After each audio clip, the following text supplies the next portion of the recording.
In the aftermath of Vegapunk's shocking revelation about the mysterious lineage of those who carry the name D, the world is thrown into chaos. The global broadcast collapses just as the ancient robot, Emeth, is forced underwater by Saint Warcury's yokai assault, leaving everyone confused and desperate for answers. Across the seas, from the panicked Marines battling the destruction on Egghead to civilians speculating wildly about Vegapunk's fate, tension builds as no one truly understands what happened or who is responsible.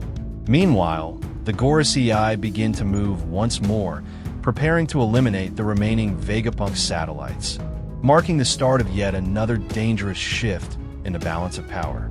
At the same time, the Straw Hat Pirates and the giant warrior pirates struggle to escape the island as the Gorosei launch relentless attacks.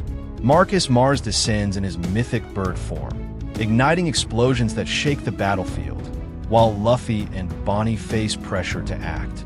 Amid the chaos, the drums of liberation echo once again, this time awakening a transformation not only in Luffy, but in Bonney as well. As two figures resembling Joy Boy and Joy Girl stand side by side, the ancient robot stirs beneath the ocean, sensing Joy Boy's presence and preparing to rise again. A new turning point has begun.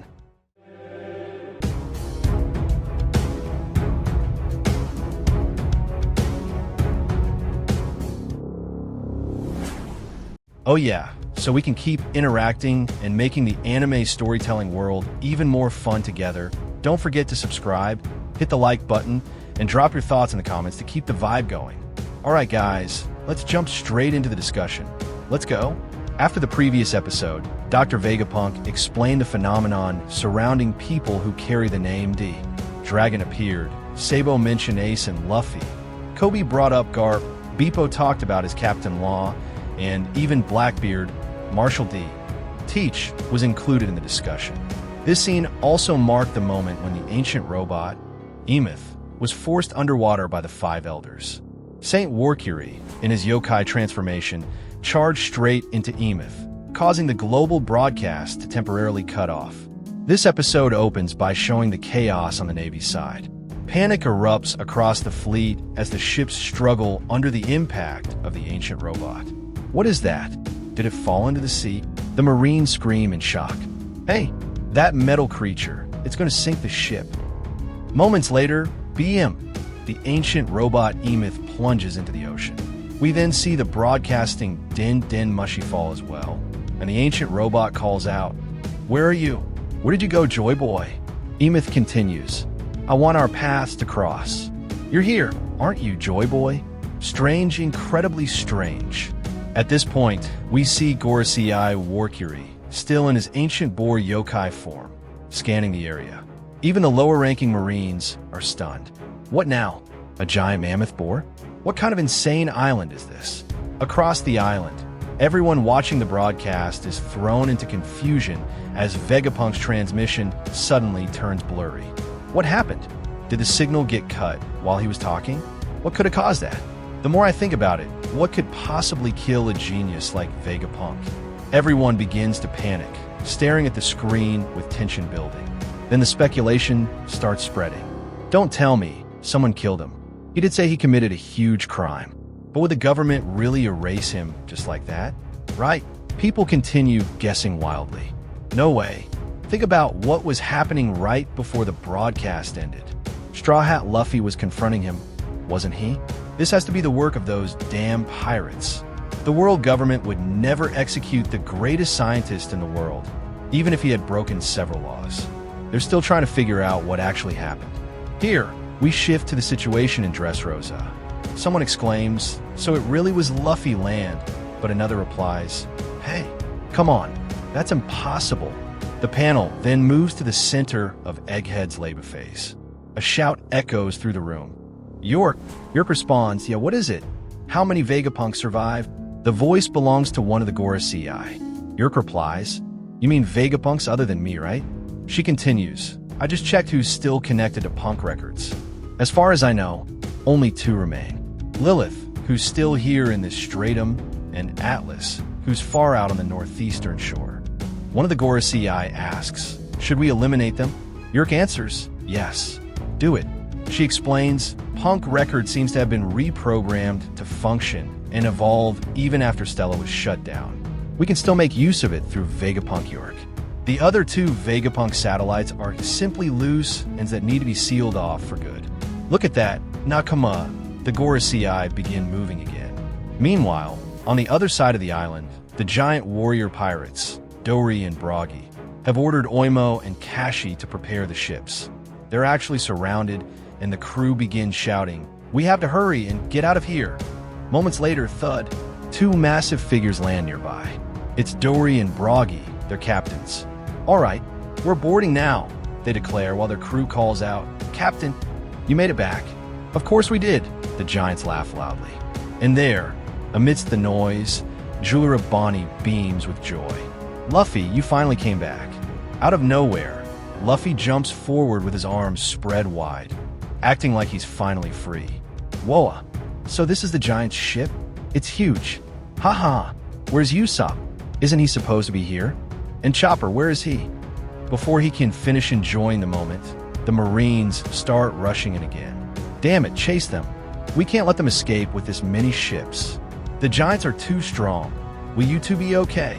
"Look at that, Nakama, Vice Admiral Doll, Vice Admiral Bluegrass, and the others have been turned into tiny versions of themselves because of Jewelry Bonnie's abilities. They're furious, absolutely annoyed. One of them even complains, "This is all Bonnie's fault. We're helpless like this. It's so frustrating, but her power really is incredible." Suddenly, the panel shows what's happening on the giant's ship. Bonney is messing with all of them. "You're all in big trouble for letting me escape, you know."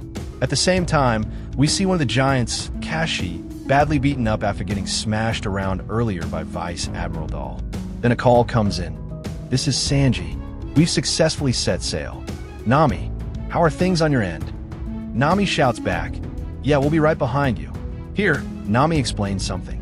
"We managed to launch into the sea thanks to Edison, but we might need your help to land safely." Sanji immediately replies, "Of course, Nami-san. Robin-chan, Lilith-chan, you're all my top priority." He even adds, "Even if you start sinking, nothing could stop me from rescuing you." Usopp, who gets annoyed because Sanji is clearly choosing who he wants to save first, makes this whole scene feel even funnier, Nakama. Frankie stepped in and added, "Yeah, I'll make sure the ship doesn't take any damage." But just as they were all communicating, something suddenly appeared from another direction. There's something coming from the island. Their eyes widened as they realized what it was. Marcus Mars of the Gorosei, shooting forward at high speed in the form of that ancient bird yokai. Sanji, clearly irritated, clicked his tongue and muttered, "Great, another Gorosei. They're seriously hunting us non-stop now. This is getting really annoying." While everyone else was panicking, Luffy was busy gathering energy just so he could eat. We then see one of Oimo and Kashi's subordinates saying, "Whoa, whoa. You must be Straw Hat Luffy, right? The captain warned us about your appetite, so I prepared a lot of food, but I'm not serving it all at once. Sorry, but I need to eat too. You'll have to cook more for later." They continue chatting like that for a bit. Meanwhile, a massive explosion erupts. Marcus Mars unleashes a burst of fire straight at them, but their two captains, Dori and Bragi, step in and block the attack with their weapons. One of them shouts, "Protect the little humans." Damn, this heat is intense. Their conversation goes roughly like that. But Marcus Mars isn't done yet. He rises back into the air, preparing another strike. But the giants are already moving to intercept him from different angles. "Bjorn, Sig, are you alright after that fire blast? Put out the flames immediately. We can't let our sails burn." Look at what's happening in this brutal scene. Even the low-ranking Marines are staring with their mouths wide open. "Hey, what's going on? That thing is a bird monster, right?" The explosion was absolutely terrifying, and several giants collapsed from Marcus Mars' attack. Sanji quickly said, "We need to move Vegapunk and Bonnie's father. They could get burned too." Dori and Bragi watched the chaos with grim expressions and muttered, "It seems we can't ignore that giant bird monster. If it can fly, it'll chase us to the ends of the world, won't it?" Mars then shouted, "None of you are allowed to escape this place, understand?" Suddenly, wham, another tremor shook the battlefield. Someone yelled, "All right, my stomach's full anyway. Let's go." The Marines below witnessed this heroic moment unfold. No way, were his words really true? Is the sea level actually still rising? Mars, furious about the situation, prepared to attack again. But then Luffy cheerfully called out, "Hey Bonney." "Whoa, Nika, huh?" He added, "I keep telling you, I have no idea what you're talking about." It turns out Bonney was once again trying to get him to use her special ability. Everyone on the ship felt a wave of excitement as the drums of liberation echoed. The booming rhythm sounded like a lively festival. Dory and Broggy burst into laughter, shouting, "We can't dance like this, you fool. Who's supposed to put out all these flames?"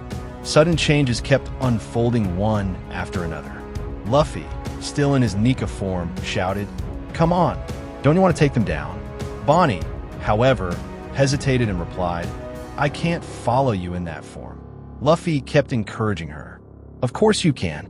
I don't understand how your power works, but I'm sure you can do this, Bonney." Then she suddenly had a eureka moment. "Oh, so that's how it is. If I'm truly free, then I should be able to do it too." A few seconds later she declared, "Distorted future. Grant me this future." And just like that, bam, Jewelry Bonney transformed into a female Nika version. This scene also shows Kuma watching them, triggering an old flashback. In that memory, someone told him, "You can rest now, Griny. I promise I'll raise her well."